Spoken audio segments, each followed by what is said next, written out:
My older brother was in the Navigators, and he led me to Christ when I was 13 years old. I began studying the Bible pretty much immediately. I joined the Navy and went into the Explosive Ordnance Disposal Program. And so for 6 years, I traveled the world and got to blow stuff up and jump out of airplanes. I was sitting on the back of a French tugboat in the Mediterranean in 1994, eating great foods, beautiful beaches, and I just felt so unfulfilled. It was all about the next big thrill for me, and that's what wasn't fulfilling. So I said a prayer on the back of that boat that day, and I just said, you know, God, you had to have built me for something more than this. I was just unfulfilled. A year and a half later, a buddy of mine from the Navy called me. I was a dive instructor at that point, so he asked if I'd like to teach diving to his kids. And I said, you know, I'm gonna go to medical school. I got my plan. I don't think so.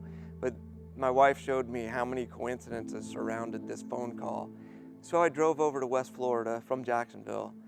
The place was called West Florida Wilderness Institute, and eventually became AMI Kids West Florida. And that was 1995. I told him that I would give him 2 years, and then I stayed until now. So 22 years is what it ended up being. Our mission at Crossroads is that we take some of the most difficult to place teen boys in the Florida foster system, and we provide them stability in a home environment. We give them education, we have our own school, and we help them plan for their future. We lost our contract with the Department of Juvenile Justice at AMI Kids Crossroads in 2012. God had intersected me with the foster system multiple times. The rest of the story, we lost our contract obviously, and we reformed into what we are now, which 3 weeks ago was AMI Kids Crossroads, and today is Crossroads Hope Academy. We were changing over to become Crossroads Hope Academy, and we found out that AMI was not going to let us have our deliverables after April 25th, which means on April 26th we were going to have an empty bank account. So my board and I got busy fundraising, and I was very prayerful, but my thought was to go to God's people and petition, and if this is God's mission, then God's people will show up, which they did.